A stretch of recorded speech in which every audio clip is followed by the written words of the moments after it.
Bonjour, aujourd'hui voici une petite vidéo pour faire le bilan du TP dans lequel vous avez observé différents spectres lumineux. Dans le premier atelier, vous avez observé le spectre d'une lampe à incandescence dont l'éclairement est variable. Pour décomposer la lumière émise par cette lampe, nous avons pu utiliser un prisme ou un réseau afin de projeter le spectre de cette lumière sur un écran. En augmentant la tension aux bornes de cette lampe, le mouvement des électrons dans le filament fait qu'il s'échauffe suffisamment pour émettre de la lumière.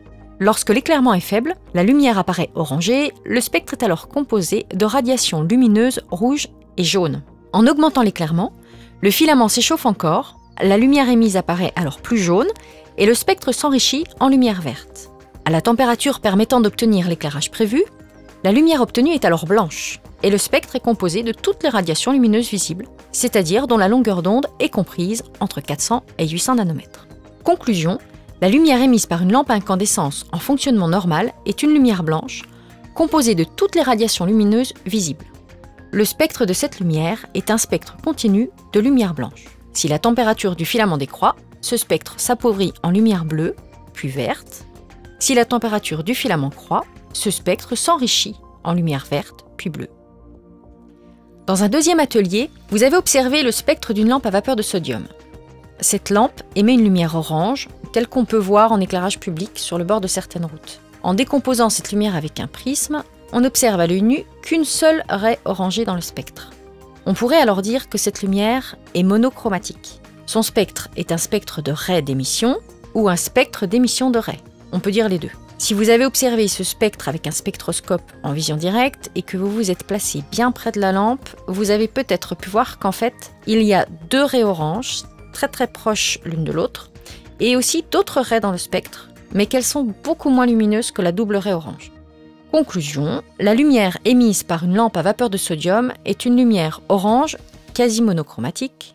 Le spectre de cette lumière est un spectre de raies d'émission, avec une double raie bien visible dans l'orange et quelques autres bien moins lumineuses. Dans un troisième atelier, vous avez observé le spectre d'une lampe à vapeur de mercure. Cette lampe émet une lumière bleu-gris, plutôt froide et assez désagréable. En la décomposant, vous avez observé son spectre, qui est comme celui de la lampe à vapeur de sodium, un spectre de raies d'émission, mais cette fois avec plusieurs raies différentes, bien visibles, bien séparées les unes des autres. Cette lumière est donc polychromatique et son spectre est aussi un spectre de raies d'émission. Dans le quatrième atelier, vous avez observé le spectre d'une lampe fluocompacte et vous avez dû noter les mêmes choses.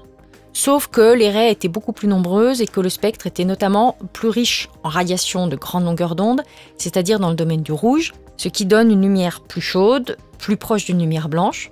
D'ailleurs, ces lampes fluocompactes remplacent les lampes à incandescence dans la vie de tous les jours parce qu'elles consomment beaucoup moins d'énergie. Dans le dernier atelier, vous avez observé la lumière émise par une lampe à incandescence, mais après qu'elle ait traversé une solution colorée. Vous avez vérifié en enlevant la solution que l'on observait un spectre continu de lumière blanche, provenant de la lampe à incandescence, mais en intercalant la solution colorée, le spectre était modifié.